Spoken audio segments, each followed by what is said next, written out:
안녕하세요. 도기환입니다. 저번 주에는 제가 이제 그 집안 내에 무슨 일이 있어가지고, 제가 좀 빠뜨렸습니다.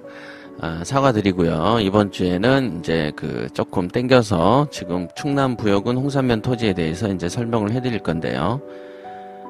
이번에 여수 엑스포를 갔다 왔어요. 보니까 신문에서는 그 당시에 보면은 엑스포에 대해서 굉장히 실패한 사업이다라고 얘기를 많이 했어요. 원래 엑스포나 올림픽이나 아시안게임이나 전부 다 항상 적자를 불러옵니다. 아마 평창 동계올림픽도 수지 타산은 반드시 적자일 거고요. 그것을 보고 부동산을 투자한 사람들도 분명히 많은 분들이 이제 투자에 실패를 할 겁니다. 그런데 이제 저는 이제 여수에서 태어났는데요. 여수 제가 이제 살던 곳도 한번 이렇게 차로 둘러보고 가보니까 완전히 뭐라고 해야 되나요? 외국의 휴양지 같은 개념. 물론 이제 기존 취락지구에는 그런 모습이 없습니다만은 돈을 들여서 투자를 해놓는 부분은 보면은 정말로 가볼만 하더군요. 더더군다나 이제 아쿠아 아시죠? 고기들이 막 돌아다니고 뭐 돌고래니 물개니 뭐 이런 것들 많은데 규모가 엄청납니다.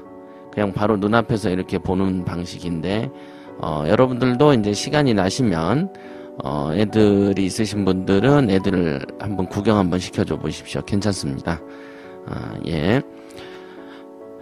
자, 오늘은 소액 투자의 재미, 충남 부여군 홍산면 토지 이렇게 강의를 해보겠습니다. 왜 소액 투자의 재미라고 했느냐? 정말로 소액이기 때문에 그렇습니다. 이거는 이제 장소는요, 부여군 홍산면에 있습니다. 부여군 홍산면. 네. 한번 읽어가면서 이제 설명을 해드릴게요. 자, 읽어봅시다.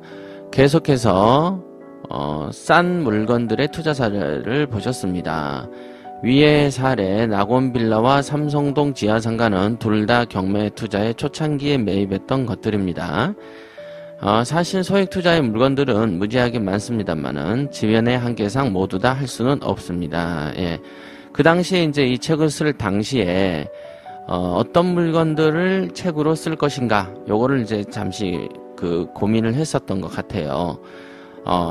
그때 뭐 무작정 막 그냥 백화사전처럼 쓸 수는 없잖아요.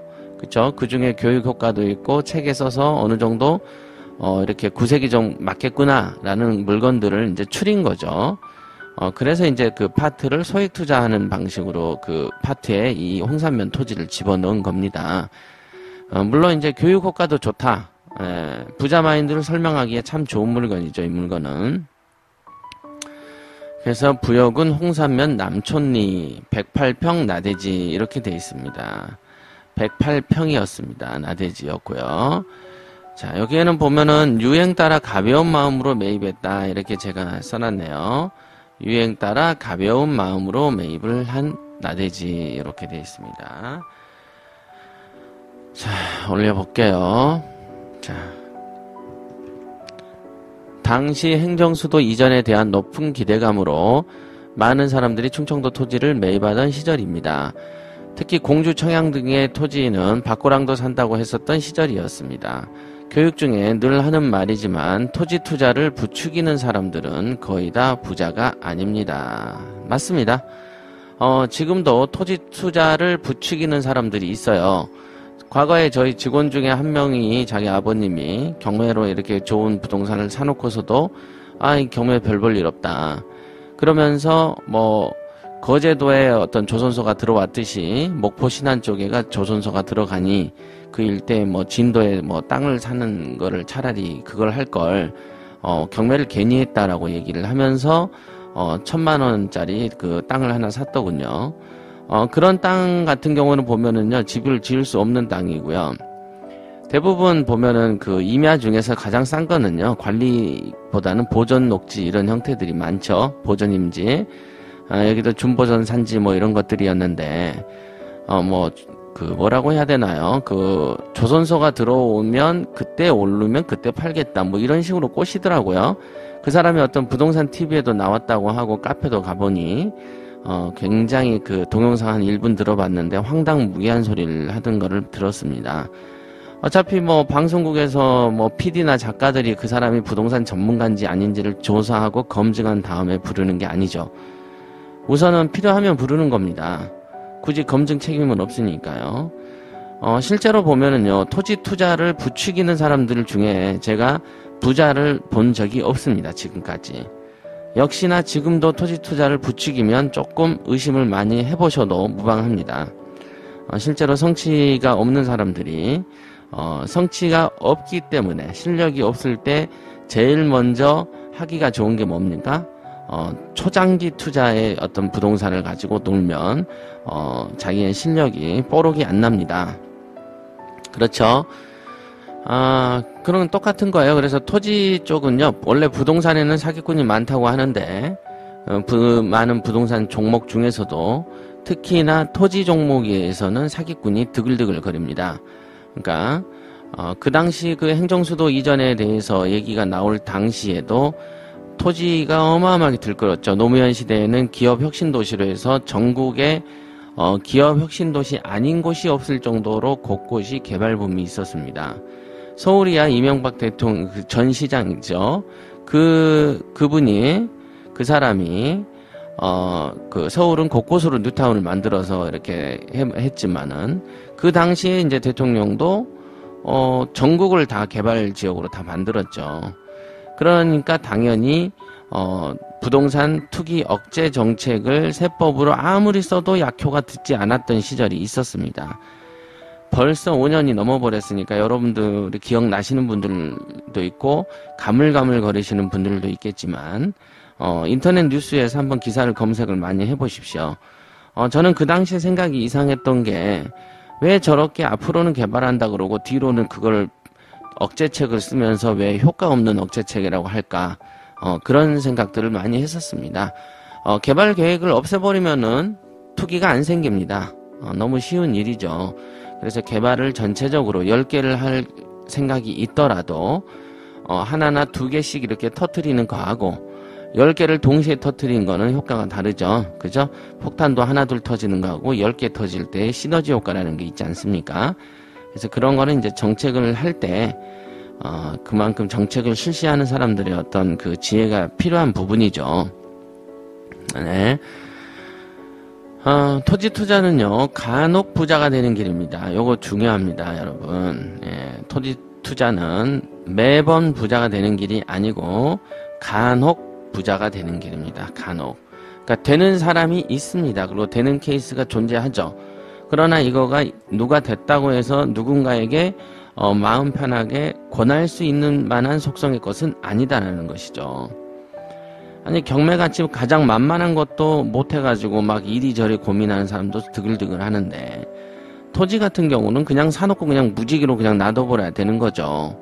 근데 그런 거를 잘 참는 사람이 경매는 못 참는지 저는 이해가 안 됩니다. 자, 무슨 말인가 하면 부자가 되는 경우보다 실패하는 경우가 더 많기 때문이죠.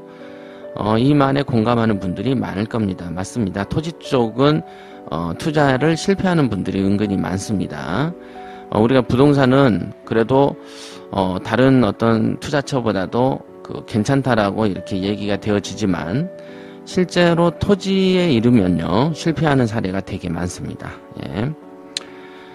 행정수도를 보고 당시에 투자했던 사람들은 지금 재미를 봤을까요? 이렇게 제가 이제 물어봤습니다. 요건 또 옛날이죠. 이 책을 쓴 시점도 벌써 지금보다 수년 전 얘기입니다. 그죠? 그 당시에 행정수도는요, 공주 연기 쪽으로 잠정적으로 장소가 잡혔었고요. 그 당시 행정수도가 2020년인가 2022년까지인가 이렇게 행정수도를 완료한다라는 거였습니다. 그래서 그 시점을 보고 산 사람도 있었고 사놓고 중간중간마다 이렇게 팔아치우려고 매입한 사람들도 많았었습니다. 그 당시에 제가 지하에 처음 그 사업을 시작했을 당시에였거든요. 그때부터 막 부동산 얘기 나왔어요. 행정수도 얘기. 노무현 정부가 아마 2003년인가 출범을 했을 건데요. 그때 제가 채용했던 중개사가 하나 있는데, 공매로 그 공매가 나왔는데 그거를 사더군요. 과수원을. 그래가지고 그걸 누구에게 팔려고 엄청나게 노력하던 거를 제가 봤어요. 저한테 권리 분석을 해달라고 해서 제가 해줬거든요. 그랬던 적이 있습니다. 그런데 지금 이 투자는 어찌됐든 실패한 케이스가 된 거죠. 그죠? 공주 연기는 그 당시에는 이제 얘기가 나왔습니다만은 바로 그 한 몇 년 안에 바로 공주 연기 이런 게 이제 그 행정 수도가 좌절됐지 않습니까? 그죠? 그랬었습니다. 이게. 그래서 제가 늘 말씀드리기를 정부에서 무엇인가 한다 그러면 우선 믿지 마세요. 절대 정책 위반자들이 어떤 책임감을 갖고 정책 위반을 하지는 않습니다. 절대로. 자, 정권이 바뀌었다고 바로 사업 부지가 대폭 축소되어 버리거나 아예 연기가 되어 버리기도 하지 않습니까? 그러면 초창기 투자를 한 사람들은 뭐가 될까요? 이렇게 써놨습니다. 자, 현실도 그렇습니다. 행정수도가 최초로 언급되던 시절과 현재 모습을 비교해 보십시오. 이렇게 됐고요. 행정수도는 정권이 바뀔수록 시간이 흐를수록 말도 많고 탈도 많아서 투자를 했던 사람들이 많은 피해를 봤을 겁니다. 이렇게 됐습니다. 이게 바로 토지 투자의 문제점이죠. 시간이 오래 걸린다는 말은 뭐냐면 그 사이에 수많은 변수가 존재한다는 얘기죠. 그래서 그 수많은 변수들이 토지 투자를 했을 당시에 투자의 결정 요소로 작용하는 장밋빛 청사진과 다른 경우들이 생길 수 있다. 그럴 경우에는 어떻게 되겠습니까? 장밋빛 청사진과 달라질 수 있다. 그러니까 최초의 토지 투자는 장기간 시간을 끌면서 실패할 확률이 좀 높아진다. 이렇게 보셔야 됩니다. 토지 투자가 실패를 안 하려면요. 경기가 전반적으로 과열 경기 또는 호재가 드글드글 거려야 실패를 안 합니다. 호재가 한 2개 정도 있는 걸로는요. 잘 안 됩니다. 예, 그거는 한 4년마다 한 번씩 또 지자체 선거 있죠? 한 1년 전부터는 공무원들이 일을 안 합니다. 예, 그 다음 정부, 그 다음에 지자체장이 오면 또 얘기가 달라지거든요. 그렇기 때문에, 장기적으로 큰 이벤트라고 불려질 수 있는 큰 호재를 필요로 하는 것일수록 실패할 확률이 높아지는 게 이 토지 투자의 문제점이죠. 자, 그 다음에 재산 증식이 마치 주식 투자처럼 오락가락하는 부동산 파트입니다. 그렇죠? 부동산의 주식 투자다라고 하면은요, 뭘로 보셔야 되냐면, 토지, 상가, 요런 것들이 부동산에서의 주식 투자입니다. 그러니까, 위아래 이렇게 오르락내리락 하는 확률이 크다라고 보시면 되겠습니다. 자, 당시에 저의 생각은 아마도 토지 광풍이 불던 시절에 조그만 토지라도 사놓을까라는 것이었습니다. 그 당시 생각이 그랬죠. 조그만 토지를 사볼까 하다가 인터넷을 엄청나게 뒤졌는데요. 그 당시 IMF 당시에 파산됐던 홍산 신협 소유의 주차장 부지가 공매 수의 계약으로 나왔었습니다. 이렇게 적습니다. 홍산 신협 소유였죠. 예, 홍산 신협 IMF 당시에 파산됐어요. 그러니까 홍산 신협이죠. 홍산 신협이 파산되면서 신협 건물 옆에 딸려있는 주차장 부지가 별도로 수의계약으로 나왔던 거예요. 물론 처음부터 수의계약은 아닙니다. 그러니까 처음에는 이제 공매 형태로 이제 가격을 다운시켜서 내려오다가 이제 그 일정 수준 이상이 되거나 한 3회나 2회 이상 이제 유찰이 되잖아요. 그러면 이제 수의계약 형태로 이렇게 변하기도 합니다. 이 당시에 이 땅은요, 나라종금에서 취급을 했었습니다. 나라종금이라는 거죠. 아마 들어보셨을 거예요. 인터넷 쳐보십시오. 그래서 이쪽에서, 그 파산재단인 홍산신협의 재산을 매각을 하고 있었습니다. 그때 제 눈에 들어왔던 게 580만원짜리 108평 땅이었었어요. 당시 시세를 조사하니까 평당 20 정도를 잡았었던 걸로 기억이 납니다. 그러니까 20만원이면 100평만 보면 얼마입니까? 2천만원이죠?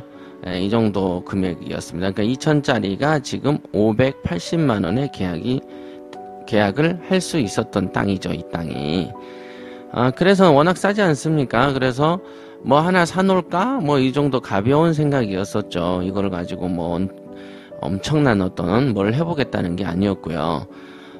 이 그 주차장 부지는요, 임야도 아니었고, 나대지는 아니었지만, 대지는 아니었지만, 잡종지였습니다. 그래서 바로 이렇게 집도 바로 지을 수 있는 곳이었고요. 길에 당연히 붙어 있겠죠. 주차장 부지로 사용되었으니까요. 그러니까 이 점에서 본 거죠. 저는 108평 정도면은 단독주택 짓기 좋죠. 그래서 제가 이제 현지를 왔을 때는 어떤 생각을 했냐면, 주차장으로 쓰다 보니까, 바로 제가 그 108평에 집을 지어버리면, 어떻게 되냐면, 뒷집이 완전히 가려져 버리는 형태였습니다. 그리고, 이거를 사가지고 처음에 측량을 해봤거든요. 그랬더니, 바로 옆집하고 뒷집의 지붕을 통해서, 한 대여섯 평씩은 제가 이렇게 그 땅을 되찾으면 그 집들이 뽀개져 버리는 형태더라고요. 그래서 뭐 당장에 뭐 집을 지을 것도 아니고 어떤 계획도 없었고 그냥 그래도 산다면은 그냥 그 당시에 뭐 초장기를 보는 것보다는 대지나 잡종지 형태 뭐 전하고 답도 괜찮죠. 근데 임야는 좀 길죠. 그리고 뭐 부여 아니었습니까? 이 당시에는 토지거래 허가 지역도 아니었었어요. 제가 사고 나서 1년인가 있다가 토지거래 허가 구역으로 묶여버렸습니다, 이게. 그러던 왜냐면 공주 연기가 확정이 되면서 바로 옆에가 부여였지 않습니까? 그래서 이제 그쪽으로도 투기 수요가 이제 온다라고 봐서 토지거래 허가 구역으로 묶여버렸습니다. 그래서 이제 저는 요거를 미리 사놨던 거죠. 자, 그래서 이렇게 총 비용은요, 이전비 다 들어서 한 650 정도 들었고요. 650 들었던 거 기억납니다. 근데 사실 이 땅을 살 때 늘 그렇듯이 별 기대를 하지 않았었습니다. 이렇게 말씀을 할 수 있겠습니다.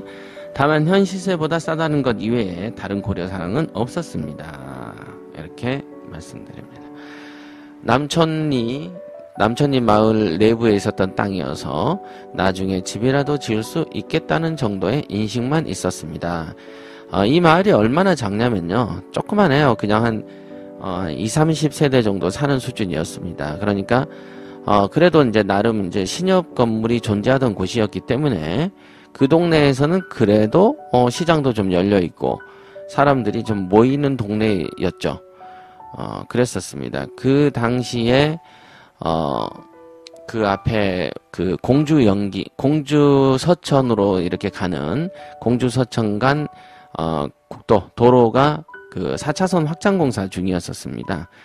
그래서 이 도로 옆 부분에 다 있었었죠. 이 4차선 확장 공사하는 곳에 다 있는 게 이 홍산면 남촌리였고, 남촌리 안에 신협이 있었고, 그 신협과 거리가 한 몇백 미터 정도 떨어져 있어서 주차장 부지로 이 목적물 토지가 나와 있었던 겁니다.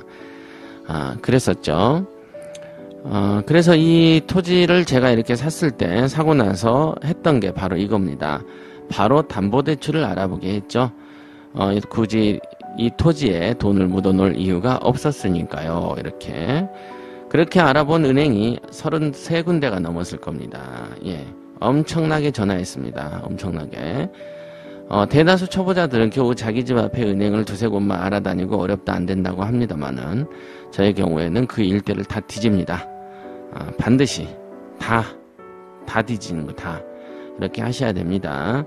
그런데 이제 두 군데에서 대출이 가능하다고 했는데 한 군데에서 500, 한 군데에서 550 준다고 했었어요. 원래는 이랬습니다. 책에는 안 썼지만은 한 군데에서는 530만 원 준다고 했었습니다. 530만 원.